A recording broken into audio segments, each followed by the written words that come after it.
बिस्मिल्लाहिर्रहमानिर्रहीम, अस्सलाम वालेकुम जी। मैं नजमुल हसन बाजवा हूँ। आज तकरीबन 15 नवंबर का आगाज़ हो चुका है। चूँकि ये वीडियो मैं रात गए रिकॉर्ड कर रहा हूँ तो अब यूँ समझिए कि 15 नवंबर का आगाज़ हो चुका है और जुम्मा मुबारक का दिन है। इंतहाई अहम खबरें आपके साथ शेयर करने के लिए सबसे पहली और बड़ी अहम खबर आपके साथ शेयर करेंगे। नाज़रीन किराम, इमरान खान को जेल से निकलवाने के लिए पीटीआई ने क्या मंसूबा तैयार किया है। तमाम नजरें ऑब्वियसली पाकिस्तान तहरीक इंसाफ के ऊपर हैं, पीटीआई के ऊपर है। भाई क्या प्लान लेके आते हैं। इमरान खान ने कॉल तो दे दी, उसके बाद क्या, व्हाट नेक्स्ट। ऐसे मतलब जब सारे ऑप्टिक्स देखने में खिलाफ नजर आती हैं चीजें, तो पीटीआई करेगी क्या और पीटीआई के पास क्या ऐसा हुक्म का इक्का है या तुरप का इक्का है या गिद्दड़ सिंगी है जो वो आएंगे और इमरान खान को बाहर निकलवा के ले जाएंगे। इसके ऊपर कुछ अहम तरीन इनसाइड इंफॉर्मेशन आई है, कुछ तफसीलात आई हैं जिसमें पीटीआई कामयाब होती हुई नजर आ रही है बहुत सारी चीजों के अंदर, वो मैं आपके सामने रखूंगा। नंबर 2, नाज़रीन किराम, खबर जो है वो अमेरिका से हमारे मुक्तदरा को झटके पे झटके मिलते चले जा रहे हैं। कुछ ऐसे लोग ट्रंप इंतजामिया में शामिल हो रहे हैं जो कि रजीम चेंजेस के बहुत खिलाफ रहे हैं, वो बिल्कुल पसंद नहीं करते हैं। और ख़ास तौर पर जब इमरान खान का रजीम चेंज हुआ था तब भी उनकी स्टेटमेंट्स आई थी। आहिस्ता आहिस्ता वो जो हॉक्स थे, वो लड़ने वाले थे, वो निकलते चले जा रहे हैं और ऐसे लोग आ रहे हैं जो कि नॉन इंटरवेंशनलिस्ट हैं, वो इंटरवेंशन करना मुनासिब ही नहीं समझते हैं। तो ये हमारी मुक्तदरा के लिए कितनी परेशान होने की खबर है। यानी कि पैरेलल चीजें चल रही हैं, उधर इमरान खान का प्रेशर बढ़ता चला जा रहा है और दूसरा अमेरिका से उम्मीदें खत्म होती जा रही हैं ऐसे किसी भी बंदे के आने की जो कि हमारी मुक्तदरा की मदद कर सकता था। तो वहां से क्या अपडेट है, ये दूसरी बड़ी खबर है जो आपके साथ शेयर करनी है। और तीसरी खबर काजी फायज ईसा साहब के हवाले से है। नाज़रीन किराम, सरप्राइजिंगली इतनी बेइज्जती होने के बाद भी काजी फायज ईसा साहब पाकिस्तान में एक अहम तरीन ओहदा संभालने के लिए बिल्कुल तैयार बैठे हैं। यहां पर भी कुछ इनसाइड इंफॉर्मेशन है, वो भी आपके साथ शेयर करनी है। और लंदन में क्या हुआ ख्वाजा आसिफ मरीम नवाज के बाद, उसके बाद जब उन्होंने पुलिस को बुलाया, रिपोर्ट किया, उन्होंने आगे क्या जवाब दिया है, इसके ऊपर भी कुछ इंफॉर्मेशन है। दरखास्त आपसे ये चैनल सब्सक्राइब जरूर कीजिए, आपकी सब्सक्रिप्शन से हमें फायदा मिलता है, दूसरे लोगों तक, मजीद लोगों तक पहुंचने में हमें आसानी होती है, तो आप सब्सक्राइब जरूर कीजिए। अच्छा जनाब, एक एक करके मैं सारी चीजें आपके सामने रखता हूं। सबसे पहले इमरान खान के बाहर आने के प्लान को डिस्कस करते हैं। नाज़रीन किराम, इस वक्त ये पता चला है कि तहरीके इंसाफ के लोगों को ये इत्तला दे दी गई है कि इमरान खान का हुक्म है जो ना पहुंचा इस्लामाबाद में, और ये कोई ऐसा नहीं है कि कोई इसके बाद कोई कॉल होगी या जिसका आप इंतजार करेंगे। इसको डू और डाई किस्म की सिचुएशन इमरान खान ने डिक्लेयर किया है। जो ना पहुंचा वो पार्टी ओहदे से नहीं जाएगा, वो पार्टी से ही जाएगा, ये जो है वो कह दिया गया है। इस वक्त ये इत्तला दे दी गई है तमाम लोगों को कि आप पार्टी ओहदे से जाएंगे, लिहाजा सबको पढ़िए। नाज़रीन किराम, पंजाब में इस वक्त तैयारियां ऐसी चल रही हैं कि जो इससे पहले हमने होती हुई देखी ही नहीं है। यानी कि लोग यहां से तैयारियां कर रहे हैं, एमएनएज़ यहां से तैयारियां कर रहे हैं, लोगों को निकालें। यानी कि इस दफा पंजाब से भी सरप्राइज आ रहा है और पीटीआई मुकम्मल तैयारी के साथ आ रही है। मिसाल के तौर पर यूथ किस तरह से एक्टिव हो चुके हैं वो मैं आपके सामने रखता हूं। आज मुराद, यानी कि आज से मुराद कल मुराद सईद साहब के हल्के के अंदर यूथ ने एक बहुत बड़ा इकट्ठा किया और उन्होंने ये कहा कि हम रुकने वाले नहीं हैं, हम पूरे पाकिस्तान से यूथ को मोबिलाइज करेंगे, हम स्टूडेंट्स को मोबिलाइज करेंगे और ये बता देंगे कि this is your final call, आपने आजाद रहना है या महकूम होना है, यह अब आप पे डिपेंड करता है। क्योंकि 24 नवंबर इन्होंने मैं आपको ये भी बात बता दूं, कोशिश की कि पीटीआई के अंदर लड़ाइयां डलवाई जाए, पीटीआई के अंदर फूट डलवाई जाए और उस फूट का फायदा उठाया जाए और ये साबित करने की कोशिश की जाए कि अंदर से बहुत से लोग जो है ना वो गद्दारी कर देंगे। मैं बारहा ये मैं कहता रहा हूं कि क़यादत जो है वो उस तरह से एफिशिएंटली नहीं काम कर रही है। लेकिन नाज़रीन किराम, इस वक्त इस चीज़ को इस्तेमाल करके बहुत ज़्यादा जो प्रोपेगेंडा करने वाले हैं वो बहुत सी कहानियां चलाए जा रहे हैं। मैं दूसरी पार्टियों की बात कर रहा हूं। तो इस चीज़ को ये कह दिया गया है और इमरान खान का ख़ानदान इस मामले के अंदर लीड लेता हुआ नज़र आ रहा है, चाहे इमरान खान की बहनें हों और बुशरा बीबी के बारे में भी कुछ इत्तलात मिली, लेकिन वो एक्टिवली पॉलिटिक्स में जो है ना वो पार्टिसिपेट नहीं कर रही हैं। लेकिन उन्होंने इस चीज़ को वो देख रही हैं कि कैसे लोगों को इकट्ठा किया जा सकता है। Obviously this will be definitely a final call. उससे पहले सब कुछ करने की जरूरत है, क्योंकि इससे पहले यह भी हो सकता है कि कोई ऐसी सजा सुना दी जाए, 190 मिलियन पाउंड की सजा सुना दी जाए, या तोशाखाना 2 केस की सजा सुना दी जाए, या 2 छोड़ें, मतलब कुछ भी इस तरह हो सकता है कि जिससे हमें ये लगे कि बुशरा बीबी को भी 24 से पहले पहले गिरफ्तार करने का इरादा। और फिर मैंने आपको पहले भी बताया था कि एक खदशा से ये भी जहन में है कि कहीं वो वाली गेम ना हो जाए कि इमरान खान को 24 से पहले कहीं फौजी अदालतों में ही ना ले जाया जाए। तो कहने का मतलब है अगर आप चीजों को देखेंगे, अगर आपको चीजों को जरा गौर से समझने की कोशिश करेंगे तो बहुत कुछ इस वक्त होता नजर आ रहा है। लेकिन पीटीआई ने यह प्लान बनाया है कि एक ही ताकत है किसी भी चीज को रोकने के लिए, और वो है अवाम। टारगेट तो यह रखा गया है कि मिलियन मार्च किया जाए। गंडापुर साहब के पास, अकेले के पास ताकत नहीं है, तो पंजाब से लोग निकले, लेकिन मिलियन मार्च ना भी हुआ, नाज़रीन किराम, इससे आधे लोग भी हुए तो टाइम फिश हो जाएगा।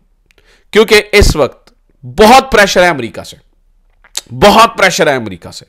मैं आपको मिसाल देता हूं, ट्रंप की जो काबीना में जो लोग शामिल होते चले जा रहे हैं, इनफैक्ट बहुत पाकिस्तान के लिए नुकसान हो रहा है एज अ रियासत, क्योंकि हमारे पास कुछ ऑफर करने के लिए नहीं है उनको। इससे पहले अफगान वॉर थी और बहुत सारी चीजें थी, तो हम उन्हें बहुत कुछ ऑफर कर सकते थे। हमारी मुक्तदरा की जरूरत रहती थी अमेरिका को। इस वक्त मुक्तदरा की जरूरत नहीं है। इससे पहले मैं आपको यह भी बता दूं कि जब ईरान और ये इजराइल का कोई पंगा शंगा होने लगे आपस में, तब भी ये चांसेस पैदा हो गए थे मुक्तदरा को कि अब हमारी जरूरत रहेगी उधर, तो हमें जो है ना वो इस्तेमाल किया जाएगा। लेकिन अब इनकी जरूरत नाज़रीन किराम खत्म हो चुकी है। अब इनकी जरूरत उस तरह से नहीं है, मुक्तदरा की जरूरत इस वक्त नहीं है। लिहाजा जो भी अमेरिका से आएगा उसको निगोशिएट करने के लिए, कुछ ऑफर करने के लिए हमारे पास है नहीं, कोई बड़ी चीज। तो जो भी कही जाएगी बात, उसको सुनना पड़ेगा, मानना पड़ेगा। और कोई माजी में हमने कोई जुल्म ज्यादतियां की हैं तो उनको रिवर्स करना पड़ेगा। सादी सी बात है। क्योंकि इसकी वजह यह है नाज़रीन किराम, मैं बार बार आपको बता रहा हूं कि जो ट्रंप इंतजामिया में लोग शामिल हो रहे हैं, नुकसान हमें यह हो रहा है कि उनमें से बहुत सारे लोग ऐसे हैं कि जो एंटी तो नहीं, खैर प्रो इंडिया हैं, एंटी पाकिस्तान तो नहीं है, प्रो इंडिया हैं, और इंडिया को से बहुत ज़्यादा चीज़ें हासिल हो सकती हैं। लेकिन जैसे अब मैं आपको बता दूं, मैं तो हमेशा ये कहता हूं कि हमें ट्रंप से 100% उम्मीद रखी भी नहीं चाहिए। वो पाकिस्तान के पास कुछ नहीं ऑफर करने के लिए, आपस की बात है। लेकिन फिर भी अगर वो हाथ उठा लेते हैं फौरी तौर पर इंतजामिया से और कोई इस तरह का इशारा हो जाए तो भी बात हो रही है। मिसाल देता हूं, अभी एक नाम ऐड हुआ है तुलसी गैबर्ट का। ये तुलसी गैबर्ट जो है वो भी एंटी इंटरवेंशनलिस्ट रही हैं, और ये जब इमरान खान का रजीम चेंज हुआ था तब भी हमने ये सुना कि बहुत ज़्यादा उन्होंने नाम तो नहीं लिया था इमरान खान का, लेकिन रजीम चेंजेस के बारे में वो बारहा बड़ी वोकल रही है कि तुलसी गैबर्ट का मानना है ये जो रजीम चेंजेस होते हैं इसका उल्टा नुकसान अमेरिका को होता है। लिहाजा ये नहीं होने चाहिए किसी भी सूरत में। इससे अमेरिका जो है वो नीचे जाता है और अमेरिका को बहुत ज़्यादा मुश्किलात का सामना करना पड़ता है, और ये बड़ी वोकल रही हैं। तो इससे पहले अभी मैं उनकी तुलसी गैबर्ट की देख रहा था, ट्विटर के ऊपर प्रोफाइल को जाकर देख रहा था, तो उसमें उन्होंने कैंपेन चलाई हुई थी एंटी पॉम्पियो। पॉम्पियो आपको पता है कि पहले जो है वो ट्रंप की जो काबीना थी उसमें उनको क्या मकाम हासिल था और हमारी मुक्तदरा के कितना करीब था माइक पॉम्पियो। लेकिन पॉम्पियो को हटाने के लिए जो कैंपेन चली तुलसी गैबर्ट, उनका मैं ट्विटर देख रहा था, वो कह रही थी बिल्कुल दुरुस्त हो रहा था। उन्होंने वो रीट्वीट किया हुआ था एंटी पॉम्पियो का मतलब, ये एंटी पॉम्पियो का मतलब है कि पॉम्पियो को आने नहीं देना चाह रही थी वो। तो वो बिल्कुल इस चीज के मुखालिफ हैं कि इंटरवेंशन की जाए और कुछ ऐसे चीजें। तो ये बहुत बुरी खबर है हमारी मुक्तदरा के लिए यहां से भी, क्योंकि कोई चीज आप उनसे बातचीत करके, कोई निगोशिएट करके ऐसी कोई चीज नहीं करेंगे कि भाई ठीक है आप इमरान खान को ना चढ़े, हम आपको ये ऑफर कर देते हैं। ऐसी कोई चीज ही नहीं है। तो चीजें मुख्तलिफ हैं। तीसरा नाज़रीन किराम, काजी फाइज ईसा के हवाले से खबर थी मैंने जो आपके साथ शेयर करनी थी। काजी फाइज ईसा साहब के बारे में पिछले दिनों में आपने ये इत्तला सुनी कि चीफ इलेक्शन कमिश्नर का ओहदा उनको ऑफर किया जा रहा है। अभी इत्तला ये आई है कि हठधर्मी इस कदर बढ़ गई है कि चीफ जस्टिस, साबिका चीफ जस्टिस काजी फाइज ईसा साहब रेलेवेंट रहना चाहते हैं, क्योंकि उनके ऊपर तनकीद बहुत ज्यादा हो गई, और वो इसका जवाब इस तरह से देना चाहते हैं कि वो हो सकता है कि काजी फाइज ईसा साहब चीफ इलेक्शन कमिश्नर का ओहदा संभाल लें। उनके करीबी जराए से ये मालूम पड़ा है और हो रहा है, और हमारे दोस्त जाहिद गशकोरी साहब ने भी इस बारे में खबर दी है कि हो सकता है कि जो काजी फाइज ईसा साहब हैं वो इस ओहदे को कबूल कर लें। उसकी वजह ये बताई जा रही है कि काजी फाइज ईसा को गुस्सा है, ख़ास तौर पर जो उनके साथ लंदन में हुआ, जो इससे पहले जो उनके साथ तनकीद की जा रही है। तो वो उन्हें, काजी फाइज ईसा को समझ आ गया कि जब तक निज़ाम में रहेंगे आप, जब तक आप ताकत में रहेंगे तो लोग आपके सामने नहीं बोल सकते। लेकिन काजी फाइज ईसा साहब को लगता है वहम है। काजी फाइज ईसा साहब के बारे में यह भी ख्याल किया जा रहा है कि हो सकता है कि दोबारा से कोई तरमीम करके आईनी अदालत बना दी जाए जिसका चीफ जस्टिस दोबारा से उनको मुकर्रर कर दिया जाए। तो उनको यह भी वहम है, और उनको यह भी वहम है कि मैं चीफ इलेक्शन कमिश्नर बन के तुन के रख दूंगा। ऐसा नहीं होगा। काजी फायज ईसा साहब को, उनकी बेगम को चाहिए, उनका बड़ा इन्फ्लुएंस है काजी फायज ईसा की बेगम का उनके ऊपर, कि उन्हें होश के नाखून दिलाएं, उनके ऊपर ठंडा पानी फेंकें, उनको कहें कि भाई थोड़ा हाथ हौला रखें, थोड़ा सा सोच लें, लेगेसी का भी सोचें।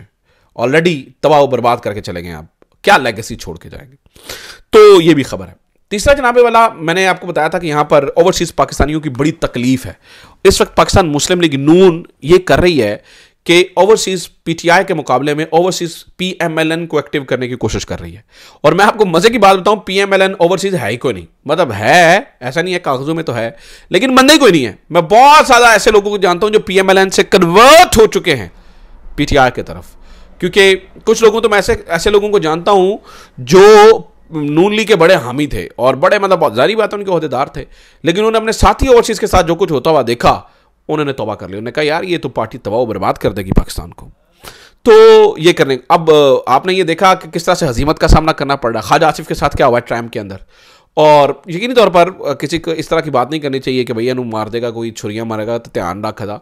लेकिन जब वो पुलिस को रिपोर्ट करवाई गई है तो उस बारे में इनिशियल इन्फॉर्मेशन इधर उधर से पता चल रही है। उन्होंने क्या कि यार ये जो ट्रांसक्रिप्ट जिसको मिली है उसे तो लग रहा है कि कोई आपको कह रहा है कि भाई इनका ध्यान रखे, धमकी तो नहीं दे रहा कि मैं मार दूंगा, वो कह रहा है को मारना दे, ध्यान रखो।